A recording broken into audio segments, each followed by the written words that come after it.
ಗುತ್ತಿಗೆನಲ್ಲಿ 4% ಮೀಸಲಾತಿಯನ್ನು ಮುಸಲ್ಮಾನರಿಗೆ ಇಟ್ಟಿರುವಂಥದ್ದು ಅವೈಜ್ಞಾನಿಕ ಮತ್ತು ಸಂವಿಧಾನ ವಿರೋಧಿ ಎನ್ನುವಂಥ ಸಂಗತಿಯನ್ನು ಗೊತ್ತಿದ್ದರೂ ಕೂಡ ರಾಜ್ಯ ಸರ್ಕಾರ ಇವತ್ತು ಅದನ್ನು ಕೊಡಲಿಕ್ಕೆ ಮುಂದಾಗಿದೆ.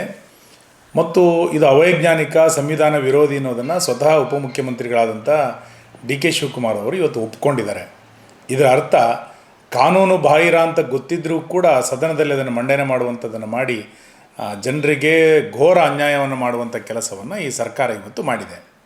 ಅವರು ಮುಂದುವರೆದು ಹೇಳ್ತಾ ಇದ್ದಾರೆ, ಈ ಮೀಸಲಾತಿಯನ್ನು ಕೊಡಲಿಕ್ಕೋಸ್ಕರ, ಮುಸಲ್ಮಾನರಿಗೆ ಮೀಸಲಾತಿಯನ್ನು ಕೊಡಲಿಕ್ಕೋಸ್ಕರ ನಾವು ಸಂವಿಧಾನವನ್ನೇ ಬದಲಾಯಿಸ್ತೇವೆ ಅನ್ನುವಷ್ಟರ ಮಟ್ಟಿಗೆ ಇವತ್ತು ಉಪಮುಖ್ಯಮಂತ್ರಿಗಳು ಮಾತಾಡಿರುವಂಥದ್ದು ಅತ್ಯಂತ ಆಘಾತಕಾರಿಯಾದಂಥ ಸಂಗತಿ. ಈ ಹಿಂದೆ ಸಿದ್ದರಾಮಯ್ಯನವರು ಸಂವಿಧಾನ ಬದಲಾಯಿಸಿದರೆ ರಕ್ತಪಾತ ಆಗುತ್ತೆ ಎನ್ನುವಂಥ ಸಂಗತಿಗಳನ್ನು ಹೇಳಿದರು. ಈಗ ನಿಮ್ಮ ಉಪಮುಖ್ಯಮಂತ್ರಿಗಳೇ ಸಂವಿಧಾನವನ್ನು ಮುಸಲ್ಮಾನರಿಗೋಸ್ಕರ ಬದಲಾಯಿಸ್ತೀವಿ ಅಂತಂದಾಗ ನೀವು ಏನನ್ನು ಮಾಡಲಿಕ್ಕೆ ಹೊರಡ್ತೀರಿ?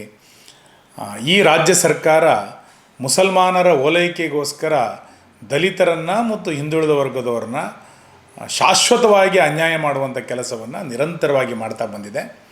ನಾನು ಸರ್ಕಾರವನ್ನು ಆಗ್ರಹಿಸ್ತೇನೆ, ನಿಮ್ಮ ಸಚಿವ ಸಂಪುಟಕ್ಕೆ ಮತ್ತು ನಿಮಗೆ ಈ ಮೀಸಲಾತಿ ಸಂವಿಧಾನ ಬಾಹಿರ, ಕಾನೂನು ಬಾಹಿರ ಅನ್ನುವಂಥ ಎಲ್ಲ ಸಂಗತಿಗಳು ಗೊತ್ತಿದ್ದರೂ ಕೂಡ ಸದನವನ್ನು ದಿಕ್ಕು ತಪ್ಪಿಸಿ ಸದನವನ್ನು ಒತ್ತಾಯಪೂರ್ವಕವಾಗಿ ಈ ಮಸೂದನೆಯನ್ನು ಮಂಡನೆ ಮಾಡುವಂಥ ಪ್ರಯತ್ನವನ್ನು ನೀವು ಮಾಡಿದ್ರಿ.